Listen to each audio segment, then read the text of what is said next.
Hey, what's going on, everybody? Cornbread Trucker here, coming to you from small truck stop here off of I-40 and US 54 here in Missouri, right across the street from the Petro there. Anyways, I've made 2 drops today. Started off in well, the first drop was in Tennessee, Clarksville, Tennessee, and then another one just outside of St. Louis. So got 2 more of these skidsters to drop off in Springfield tomorrow. So I'm going to just kind of work my way towards Springfield here this afternoon. I'm not going to go all the way. I am going to have a friend that drives for another company. He teams up with his girlfriend. They're going to stop at the truck stop. I'm planning on stopping out the night as they pass through. We're going to visit for a little while. But so this is my last flatbed load. I got 2 of these. Well, I had 4 cat skidsters I picked up in North Carolina. And you know, I really enjoyed this load. This is easy. This is easy money right here. They're quick, easy to load up, get secured, get them unloaded. It's been really easy. I would have liked to got the other 2 off today. I would have had time to do it. But by the time I get there, the 90's going to be gone. They're going to go home, so they'll be gone. So I'll deliver those in the morning, and then I will head into the terminal and turn in some equipment.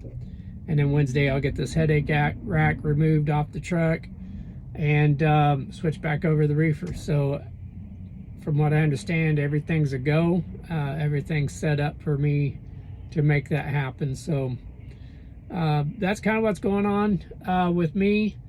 I do want to kind of take a minute. I had seen something on Facebook, and it was somebody who was, you know, making an argument about specific, and I think they were just really referring to Prime, about them coming up on a Prime truck that was running slower than they were. And as they go around, and granted, you know, hills can make a difference. If you're heavy, they're not, whatever, but they had caught up to them, and they started working around, and they felt that the other driver had sped up, which may very well been what happened, or maybe they're going downhill. I'm not going to get into all that. But they felt like instead of holding up a bunch of traffic while they worked their way around,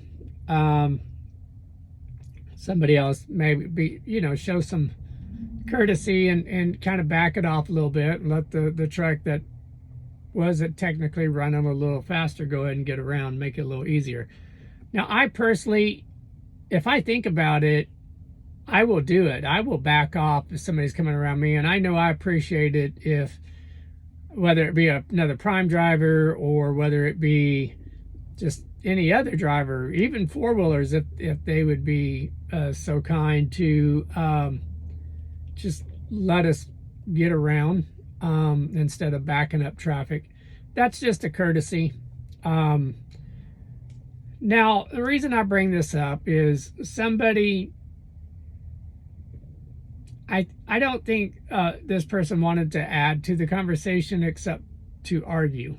And this person felt like they wasn't going, they're just adamant they're not going to ever back off because they're not going to ruin their fuel economy. And I thought about that a minute. You know, with as much as we speed up and slow down with hills and this and that, how difficult is it to, especially if your cruise is set, to back off a mile or 2 miles an hour, let the vehicle get around, and just come back up to speed? I mean, if you are in an area where there's hills, you're slowing down anyways. Climbing a hill, you're going to pick it back up going down the hill. And I get it. You know, we all got places we got to be. We all got a clock. And there are times that, I mean, I need to run everything I can to get to where I need to be at. So there are times, there are exceptions, you know, but I think it never hurts if you can do it to be a little courteous and let another truck that is a little bit faster than yours just go ahead and get around versus backing traffic up. And you may have another truck that's behind you that's doing the same thing, trying to get somewhere, and they need every bit of speed they can get to get to that place.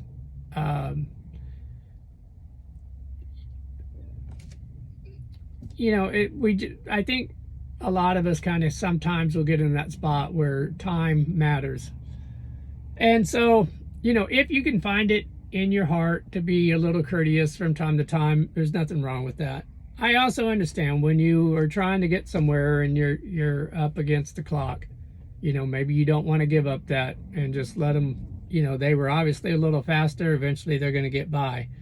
I do know, though, that from time to time, I'm sure that I've started to pull around trucks, and they look in their mirror and they see Prime on the front of the truck, and they're like, I'm not going to get passed by Prime, and they'll speed up, and eventually they end up slowing back down.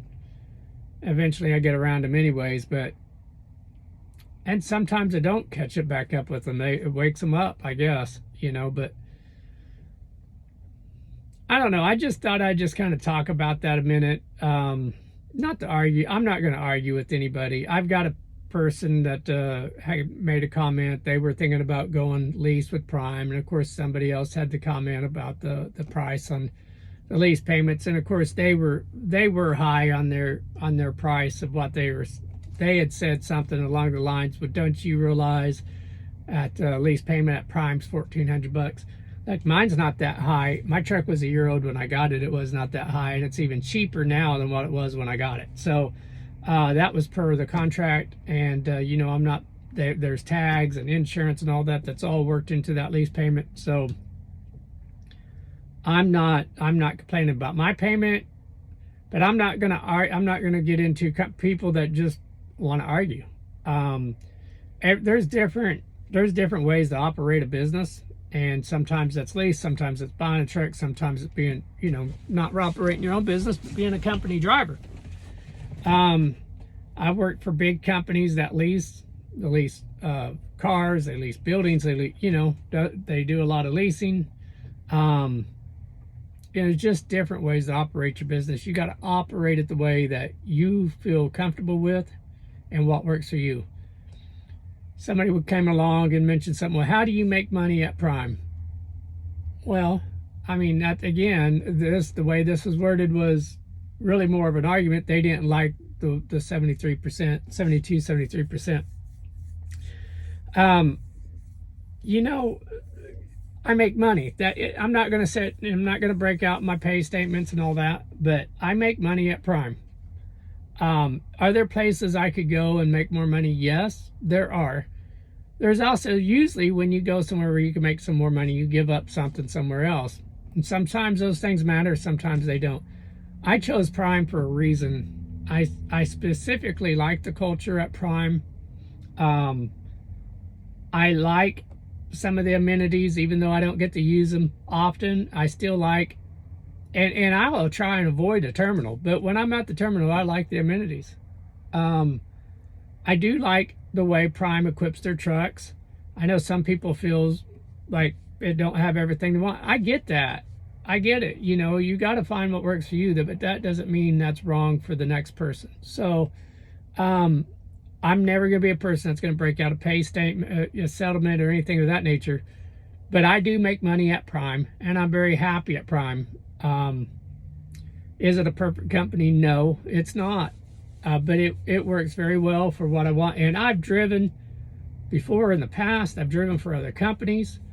My dad was an owner-operator. I rode with him as a kid. Now, as a kid, I'm not trying to equate knowledge, but I did learn a lot riding with Dad as a young man, as a young teenager, you know. And his experience throughout life you know, that he shared with me. So I've done a few different things, and this is what I want. This is what I like. I will probably stay here till I retire. Now, I'm not going to bury my head in the sand and say that I won't ever go somewhere else. That may happen at some point, but I'm not actively searching for anything. I plan on purchasing my next truck, purchasing more trucks, hiring drivers for those trucks, and having a mini fleet at Prime till I retire. Or maybe I just, you know, maybe I retire but still drive whatever it is that Prime wants, you know, wants you to drive to keep, I guess, to keep your purple card, you know, every 30 days or whatever it is, make a short trip, whatever it takes, and then go back home. I'll have to decide that, you know, but I'll do that later down the road. But right now, I'm happy where I'm at. I feel like I have a plan that I want to get in place, and just finish out the years that I have left to work until I'm just ready to hang it up. So anyways, that's just my thoughts on a few things, a little bit of what's going on with me right now. And I will go ahead and jump off of here. But you know, if you're watching my channel and you're thinking about coming into trucking, just pick what works for you. You know, do your research. I encourage people to watch YouTube channels because you get a chance to listen from other drivers about their experiences. Use some of that maybe as tools to help you decide, but decide for yourself what you believe works best for you. I know that's what you're going to do in the long run. I just encourage you to do it. Don't let other people bully you around. I personally feel that Prime is a great place for people to get started at. Maybe you use it as a stepping stool to other things, maybe not. Maybe you stay and finish a career, but this is a great company. You can make money here. You can make good money here, life-changing money. And you can make a career out of it. So, you know, that's really about all I got to say about that. If you have any questions, feel free to comment. You can send me text messages. You can call me, shoot me emails. I've got all of that information in the description. If you are new coming in the trucking and you want to come to Prime, you want to use me as a referral, my driver code is also in the description. I'll have that posted there. Again, feel free, if you have questions, comment, text, call, shoot me an email. I'll be glad to answer any questions you have, as long as there's not an argument. I'm not gonna do the argument thing. So there goes the Prime tanker. So anyways, that's about all I have. You guys have a good one. Stay safe, and we'll talk to you later.